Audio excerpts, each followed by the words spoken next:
Hey y'all, it's your boy reporting here from the heart of Texas, in case you didn't know. And we're fixing to have a little bit of a test fire. A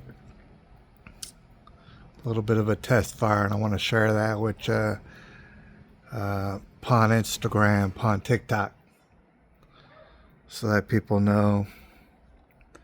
Before we get into it, let me tell you something. Let me tell you why. I believe it's a good idea to have certain implements on you at all times. And when I say implements, I do mean various ones in order to preserve your safety and your protection. I One of those implements I want to showcase today is actually pepper gel.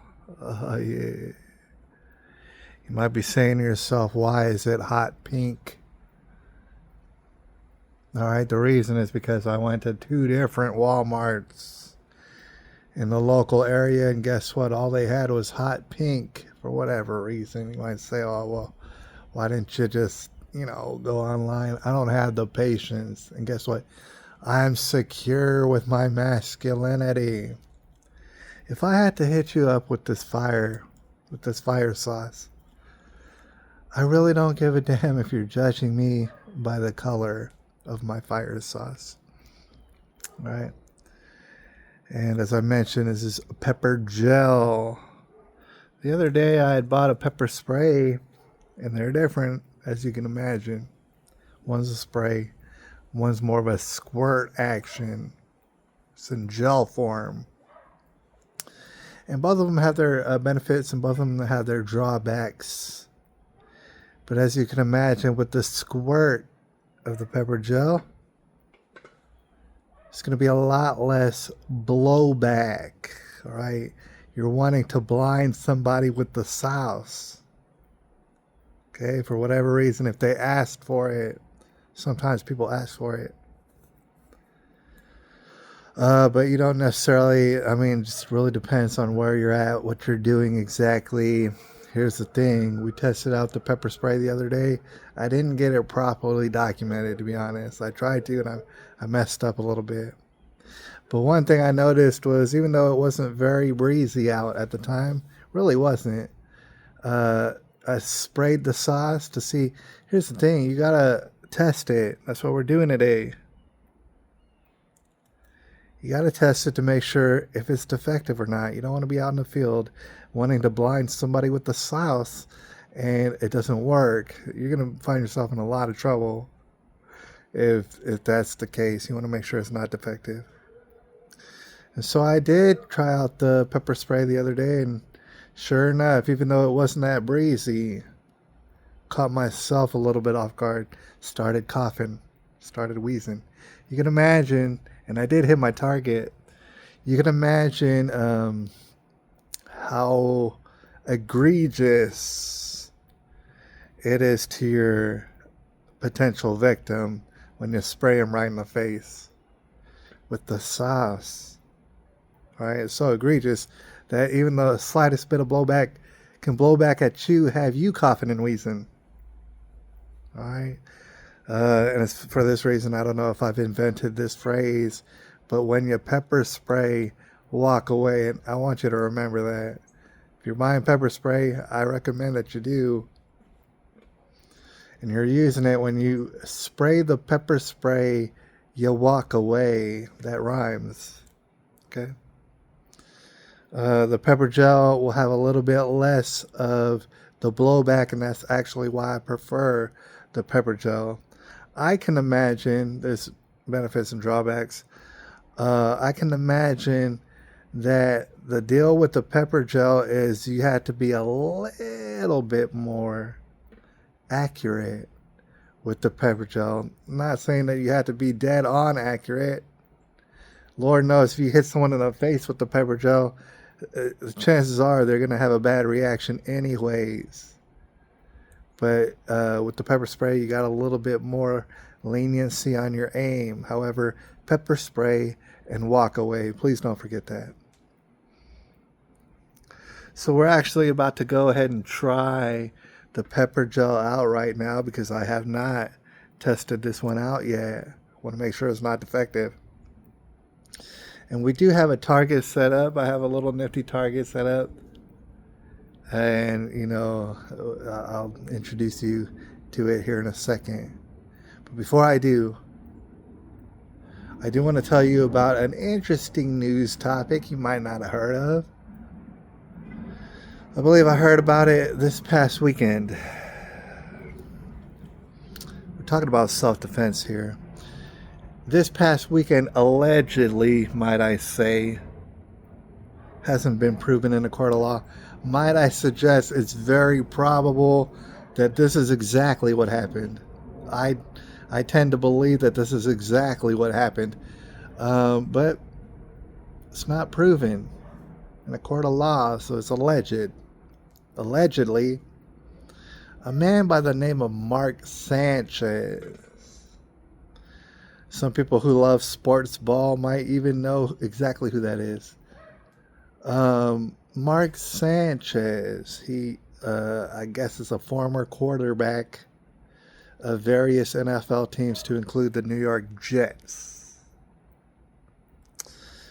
So allegedly, Mark Sanchez, sometime in the prior weekend, got infuriated or something, got into a rage, a violent rage, allegedly how the story goes. And it had something to do with an old man. I forget what's the exact age, but let's say upper 60s and maybe even older than that. When we're talking about Mark Sanchez, allegedly, this guy's in his 30s or something, maybe late 30s, maybe early 40s. I don't know the guy really.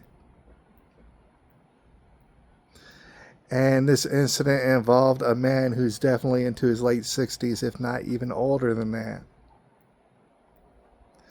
And allegedly, a Mark Sanchez went ahead and attacked this man.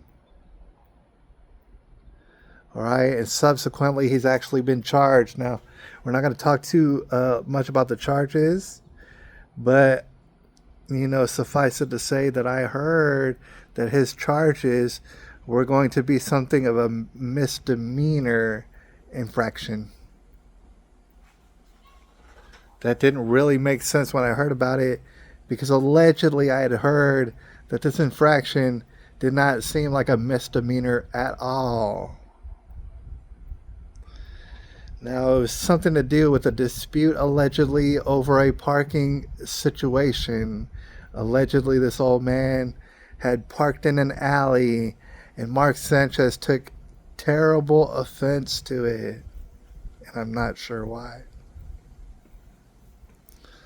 But allegedly, the way the story goes is, and they didn't say this exactly word for word in the articles, but might I imply allegedly that Mark Sanchez was blackout drunk, number one, and probably on drugs.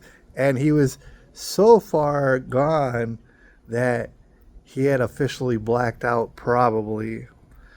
From all the evidence, what I've heard, this guy had blacked out, and he had found himself in a violent rage towards a elderly man over a parking space in an alley somewhere. Now, in this particular issue, and the reason I bring it up is the old man was probably very intimidated. We're talking about a former NFL player.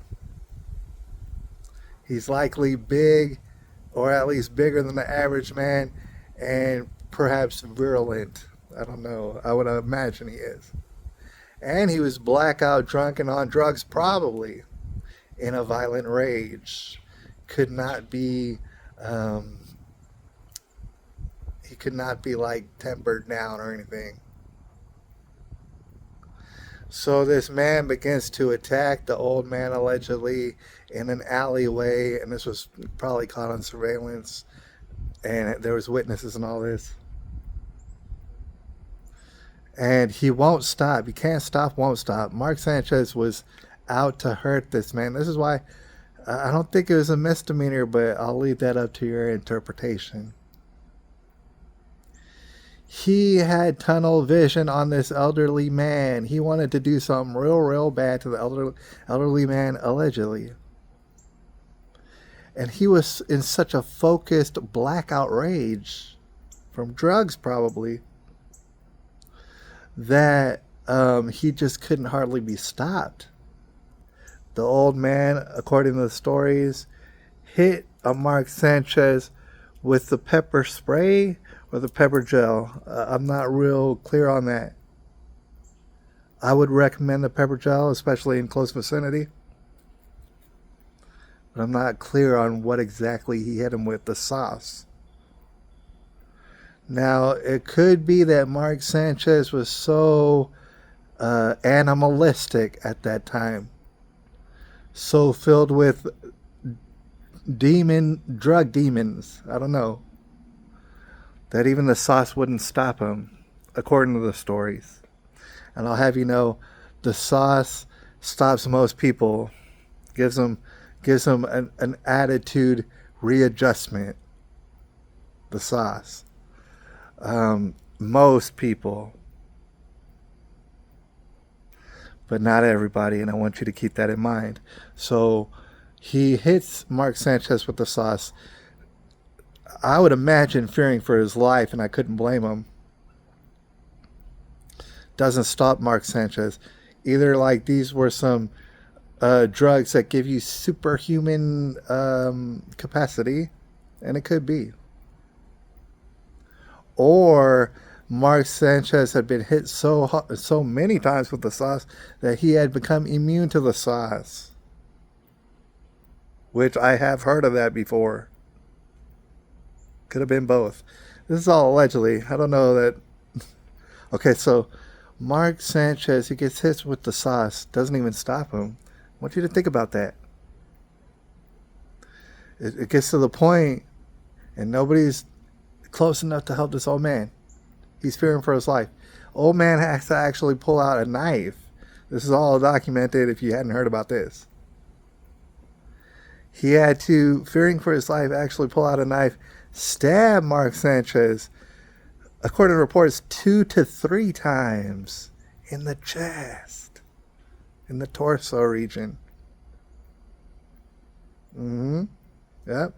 To the point where Mark Sanchez ended up in basically critical condition.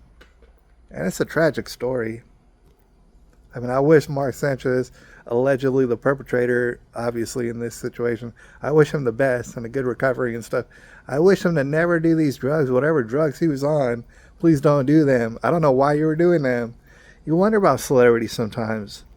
Why? What's up with your life that you just can't help but get blackout drunk in public and take superhuman drugs and go out attacking elderly men in the alleyway? What happens to your life? Makes you do this. Can you turn it around? Are you going to go to jail for how long? I mean, you could have very well taken this old man's life. It seemed like that's what you were trying to do. I hope he turns it around. I wish the old man the best. Obviously, that whole situation was probably traumatizing, right? But you'll notice that this old man who is either operating a Lyft or an Uber or an Uber Eats or something like that, from what I'm told, that this old man knew enough, he had lived long enough to know not only hit someone with the sauce, that's the first line of defense. That way you can do it at a distance. When this man doesn't even flinch at you spraying him down with the sauce, if that's the case, you got to pull out your knife at that point. Or if you have a gun. But it might be in such close proximity that a knife actually is more appropriate at that point. You know, because what if he could grab the gun? You might want to get a knife so that he can't grab the knife. That way you just start cutting him up, unfortunately. I want y'all to think about that. I endorse all those self-defense weapons. All right? Know which order and what's appropriate to be using them at. What time is appropriate to use it. When somebody's blackout, drunk and on drugs, and fixing to take your life, you might want to pull out all the stops. If somebody is annoying you and stuff, and you just wish they would kind of go away and they're kind of annoying, you can't hit them with the sauce. That is illegal. Please don't do that.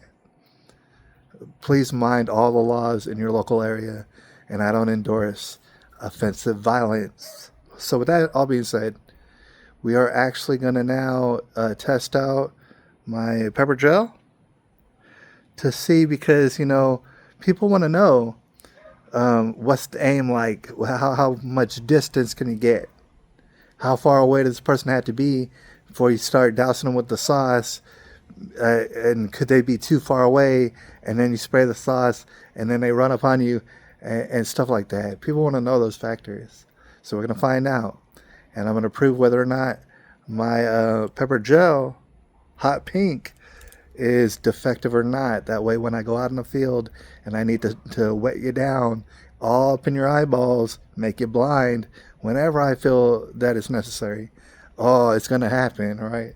Please believe it's going to happen. Before we go out there, just know that there's a safety on the pepper gel and the pepper sprays and stuff.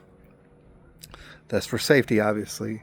When I'm out in public, just so you know, the safety comes off, all right? When I'm not around people, put on the safety. Why not? It's good to be safe. When I'm out in public, the safety is off. I'm not going to have to take the safety off. It's already off. I'm going to squirt you in the eyeballs. You're going down. Hopefully, unless you're Mark Sanchez. Now let's go ahead and see how good this works right now.